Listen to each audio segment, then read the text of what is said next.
be the spokesperson for India, that is Bharat. America क्या कहता था? क्या हो तुम? अब अमेरिका क्या कहता था वो तो ये शख्स ज्यादा बेहतर तरीके से जानते हैं। बट जब से यूएस इजराइल ने ईरान के ऊपर स्ट्राइक की है, अमेरिका एक बात पिछले कुछ हफ्तों से या पिछले कुछ दिनों से जो कह रहा है, have a look at this. Just about everything there is to obliterate, including leadership. Their Navy's gone, their Air Force is gone, their anti-aircraft equipment is gone. We're flying wherever we want, Pete.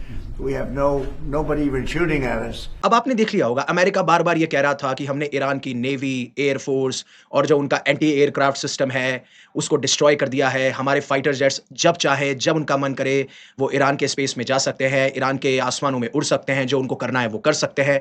But अब Iran तो कह ही भी रहा है, लेकिन Iran ने करके भी दिखा दिया है। और ये बहुत बड़ा मेजर जियोपॉलिटिकल या एक शॉकिंग डेवलपमेंट है, क्योंकि जब आप F-35 फाइटर जेट की बात करते हैं ना, तो इसको गिना जाता है वर्ल्ड के, विश्व के one of the most advanced और पावरफुल फाइटर जेट्स में। और फिर ये जब खबर आए कि ईरान ने उस फाइटर जेट को गिरा दिया है, तो ऑब्वियस सी बात है ये बहुत बड़ा शॉकिंग डेवलपमेंट है। क्योंकि आज तक के इतिहास में जब से F-35 बना है, ये फाइटर जेट्स, इसको किसी ने भी अभी तक हिट भी नहीं किया है और या फिर डैमेज भी नहीं किया है। और इसके बारे में सिर्फ मैं बात नहीं कर रहा हूं, हर कोई बात कर रहा है। अलग अलग मीडिया हाउसेस बात कर रहे हैं, इवन इन अमेरिकन मीडिया बात कर रहा है, वेस्टर्न मीडिया बात कर रहा है, इंडियन मीडिया बात कर रहा है, यूट्यूबर्स भी इसके बारे में बहुत बात कर रहे हैं। बिकॉज बात ही ऐसी है, क्योंकि ये पहली बार बना है वर्ल्ड का फर्स्ट किल जो कि ईरान ने करके दिखाया है। And that's what I am saying you कि यूएसए का जो एक एरोगेंस हुआ करता था ना अपनी मिलिट्री को लेकर कि हमारा मिलिट्री बहुत एडवांस है। देखिए, मैं ये नहीं कह रहा हूं कि आज उनकी मिलिट्री एडवांस नहीं है। देखिए, सुपेरिटी है, आज भी है अगर आप बहुत सारे नेशन से कंपेयर करेंगे। बट आप किसी को अंडर एस्टिमेट नहीं कर सकते। और जब लोग ये कहते थे कि क्या नाम है, जब लोग ये कहते थे कि क्या नाम है कि ईरान को अंडर एस्टिमेट कर रहे हैं लोग, और ईरान को तो देखिए एक हफ्ते के अंदर ही यूएस जो है आराम से हरा देगा एंड व्हाट नॉट, वो ऑलरेडी शायद मुझे लगता है कि जान चुके हैं कि हम उनके बराबरी नहीं कर सकते हैं। बट हमारे पास में जो एडवांटेज है, या हम कुछ करके दिखा सकते हैं, या फिर विश्व के लिए एक सिग्नल भेज सकते हैं कि ये हमारा मादा है, तो वो हर कोशिश कर रहे हैं और वो देखने को मिल रहा है, हर दिन देखने को मिल रहा है। जो वो कहते हैं, आप एक बार वो करके दिखा दीजिए, उसके बाद में आपको रिटेलिएशन देखने को मिल जाएगा। और उसके बथेरे एग्जांपल्स हैं जो आप ऑलरेडी देख चुके हो।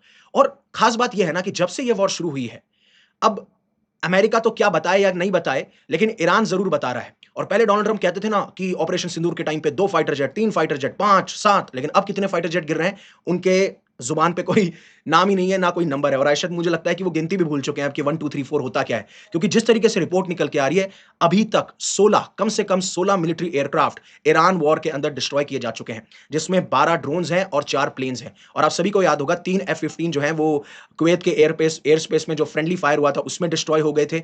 है तो उसी वजह से ना, ईरान की वॉर की वजह से ही है। मैं ये नहीं कह रहा कि ईरान ने डायरेक्टली अटैक किया है, बट हुआ तो ईरान वॉर के अंदर दौरान ही है ना। चाहे से वो कंफ्यूजन हो, जो भी हो, वो इन्वेस्टिगेशन चल रही है। देन एक KC-135 जो रिफ्यूलिंग टैंकर्स या जो प्लेन्स होते हैं उनको डिस्ट्रॉय किया गया सऊदी अरेबिया के अंदर जब टारगेट किया गया। वो नंबर तो 4-5 भी था, बट उसके बाद में काफी लोग कह रहे हैं कि उतना नंबर नहीं है, लेकिन मैंने फ्लाइट रडार का भी डेटा दिखाया था। बट बात यह है कि जब आपके दिमाग में आ रहा होगा कि 16 मिलिट्री एयरक्राफ्ट, आप तो 12 ड्रोन्स बोल रहे हो। यस, जो ड्रोन्स होते हैं वो अनमैन्ड एरियल व्हीकल होते हैं और उन्हें एक टाइप का एयरक्राफ्ट ही माना जाता है। मैं यहाँ पे फाइटर जेट नहीं कह रहा हूं। एयरक्राफ्ट और फाइटर जेट का डिफरेंस प्लीज थोड़ा सा ध्यान रखिएगा, बिकॉज कई बार हम थोड़े से कंफ्यूज हो जाते हैं। और इसीलिए अब ईरान जो है ना पूरी तरीके से बैश कर रहा है कि जो यूएस मिलिट्री की एक एरोगेंस हुई करती थी ना, अब ये जो एक इंसिडेंट है ये याद रखा जाएगा एक मॉन्यूमेंट के तौर पे, एक ऐतिहासिक मोमेंट के तौर पे, कि जो यूएस की मिलिट्री की एरोगेंस थी वो कैसे ईरान ने डिस्ट्रॉय करी या फिर हिट भी करी होगी। लेकिन बात सिर्फ यहां तक नहीं है कि वर्ल्ड का फर्स्ट किल है, F-35 जेटर को गिरा दिया।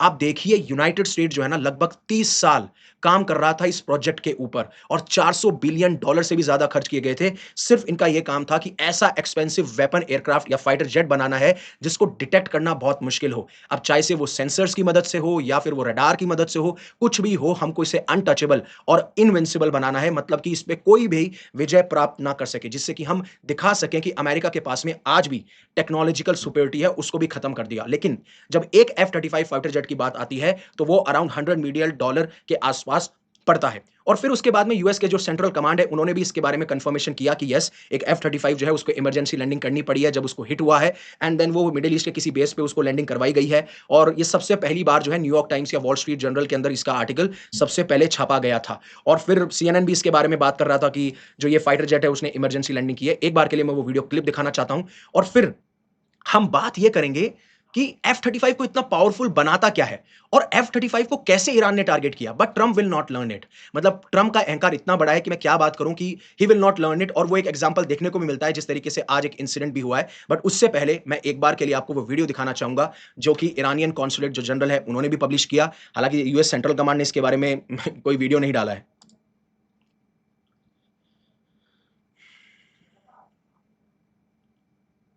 ये आप देख सकते हो कि एक फाइटर जेट को हिट किया गया है। अब आगे जानने से पहले कि ऐसा क्या है F-35 के अंदर जो हम इसे बोल रहे थे अनटचेबल है, इनविंसिबल है, उससे पहले अनअकैडमी आपके लिए लेके आया सब्सक्रिप्शन। 17 मार्च को हमारा ये सब्सक्रिप्शन 16,999 का था। अब ये 18-19 मार्च हो चुके हैं, हर दिन 1000 रुपए बढ़ रहे हैं। अब ये 20 और 21 मार्च को 19,999 का रहेगा। उसके बाद में भी इसकी प्राइसेस बढ़ सकती हैं। डिस्क्रिप्शन में आपको लिंक मिल जाएगा, आप मेरा कोड इस्तेमाल कर सकते हैं YUVI50। बट एक न्यूज बहुत ज्यादा फ्लोट हो रही है, मैं एक बार बता देता हूं आपको।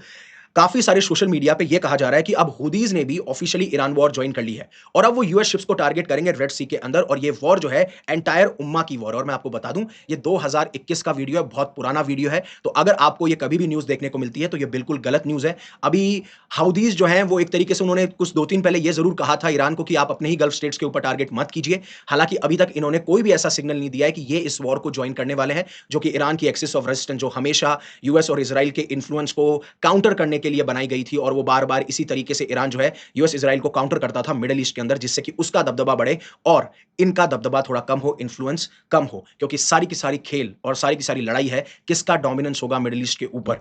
बट इतनी बड़ी डील क्या है, आप समझिए मेरी बात, इसकी टेक्निकलिटीज को समझिए। F-35 जो है ना, लाइटनिंग 2, वो विश्व का one of the most powerful और एडवांस फाइटर जेट है और इसको यूएस की कंपनी लॉकहीड मार्टिन ने बनाया है। अब इसे खास क्या बनाता है? खास बनाता है कि ये एनिमीज को अटैक कर सकता है, टारगेट कर सकता है, उन्हें डिस्ट्रॉय कर सकता है। बट साथ-साथ में जो एनिमीज हैं, जो दुश्मन हैं, वो इसको डिटेक्ट ही नहीं कर सकते।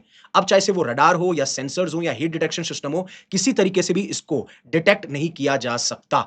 और ये पायलट को 360 डिग्री व्यू देता है जिससे उसे पूरी पिक्चर मिलती है और उसी पूरी पिक्चर के तहत ये इंफॉर्मेशन चाहे से नेवी हो, एयरफोर्स हो या फिर आप जो एयर फाइटर जेट के अंदर जो टेक्निकल कंपोनेंट्स हैं या जो इसको टेक्निकल जो सुपेरिटी दे रखी है उसकी वजह से ग्राउंड फोर्सेस, नेवी फोर्सेस या बाकी एयरक्राफ्ट को ये इंफॉर्मेशन पहुंचाता है। इसीलिए इसे क्वार्टर बैक ऑफ स्काइज कहा जाता है। मतलब ये कंट्रोल करता है, गाइड करता है पूरे के पूरे एक टीम की तरह। जैसे एक फुटबॉल टीम में कोच गाइड करता है वैसे ही ये गाइड करता है। इसीलिए इसको हिट करना बहुत बड़ी डील है, क्योंकि आप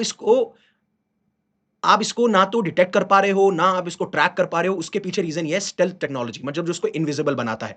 क्योंकि इसके पास में एक ऐसा मटेरियल होता है जिसे रडार एब्जॉर्बेंट मटेरियल कहते हैं। कि मान लीजिए रडार ने सिग्नल भेजे, उस मटेरियल ने रडार के सिग्नल को एब्जॉर्ब किया और उसको बाउंस बैक नहीं किया। अगर वो पीछे जाएगा ही नहीं, दोबारा से जाएगा ही नहीं जहां से रडार आई है, तो पता कैसे चलेगा कि कहां पे है ये फाइटर जेट? और इसीलिए इसको डिफिकल्टी होती है। लेकिन फिर इसको टारगेट कैसे किया? अब जितनी रिपोर्ट्स बता रही हैं वो ये कह रही हैं कि ईरान ने एक IRST करके एक सिस्टम है, इंफ्रारेड सर्च एंड ट्रैक, उस सिस्टम का इस्तेमाल किया गया है।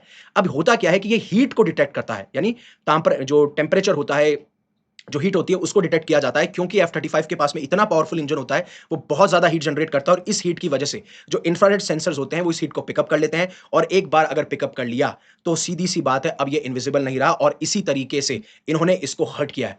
बट अब ये जो यूएस की इमेज है या यूएस का जो प्रोग्राम है, देखिए यूएस की जो एक इमेज हुआ करती है F-35 की, एक तो उस मार्केट इमेज पे भी बहुत बड़ा डेंट लगेगा। अब रफाल की डिमांड बढ़ सकती है या रशियन फाइटर जेट्स की डिमांड बढ़ सकती है, वहां पे ज्यादा ख्याल आ सकता है। दूसरा, जो एक यूएस मिलिट्री की टेक्नोलॉजिकल सुपीरियरिटी होती थी, उनका एक एरोगेंस होता था कि हमारी मिलिट्री से बढ़िया कोई मिलिट्री नहीं है। अब देखो आज भी है, जो मैं कह चुका हूं पहले भी। बट खास बात यह है कि कहीं ना कहीं तो मोरल लूज होता है ना। बट ये एडवांटेजेस किसके लिए होगा? ये होगा सबसे फायदेमंद, और किसी की लॉटरी लगी है तो वो है रशिया और चाइना। क्योंकि अब ईरान के पास में कहीं ना कहीं एक ऐसा सिस्टम है, एक ऐसा पैटर्न है कि F-35 को कैसे डिटेक्ट किया जा सकता है और हिट किया जा सकता है। इस टेक्नोलॉजी को, क्योंकि रशिया और चाइना अलाय हैं ईरान के, तो रशिया चाइना बिल्कुल चाहेगा कि F-35 कैसे बिहेव करता है, हम कैसे ऐसे सिस्टम डेवलप कर सकते हैं कि हम F-35 को दोबारा से हिट कर पाएं। और खास बात यह है कि यूएस के पास में जो एडवांटेज हुआ करता था कि हमारे पास में फाइटर जेट है, वो कहीं ना कहीं रिड्यूस होता है।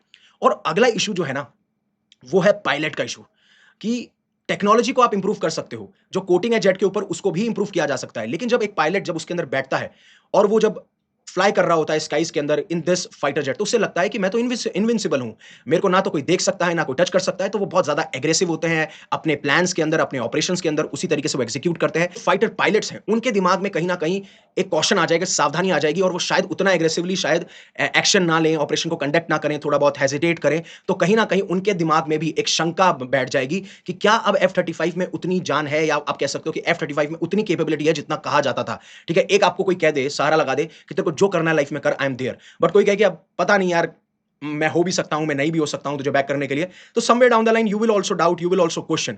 और मैं आपको बता दूं, एक हमारे संजीव सर हैं, उनको डिफेंस की बहुत अच्छी नॉलेज है, मैंने उनकी बहुत हेल्प ली है इसके अंदर, तो उनका भी एक शॉट आएगा इसी से रिलेटेड, उन्होंने बहुत अच्छी एनालॉजी के साथ में वो शॉट बनाया है। तो प्लीज आप लोग जो है उस शॉट को देखिएगा, प्यार जताइएगा, लाइक कीजिएगा एंड कमेंट भी कीजिएगा उस शॉट के अंदर, राइट। ये सारी चीज थी। लेकिन क्या डोनाल्ड ट्रंप सुधरेंगे? नहीं।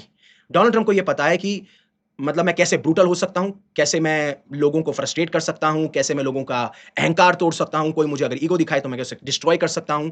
तो इनसे एक सवाल पूछा गया, जब जापान की जो लीडर है तकाइची, वो यूएस की विजिट पे आई हुई थी, तो एक इंटरव्यू में उनसे एक सवाल पूछता है कि आप पहले जब अटैक करने जा रहे थे ईरान के ऊपर, तो आप अपने अलाइज को बता सकते थे, और अगर अलाइज को बताते तो ऑब्वियसली बात है बैकअप प्लान क्रिएट किया जा सकता था, उनसे बातचीत की जा सकती थी कि अटैक करना चाहिए कि नहीं करना चाहिए, या फिर जो आज के टाइम पे आपको ऑयल और गैस की जो किल्लत देखने को मिल रही है, शायद वो स्टोर करके रखते, या पहले से अपने स्ट्रेटेजिक रिजर्व्स को भरा होता। ये सारी चीजें मतलब इस सेंस में वो सवाल पूछा गया। तो उन्होंने क्या जवाब दिया एक बार देखिए, और उसके बाद में उसके ऊपर बात करते हैं अपन।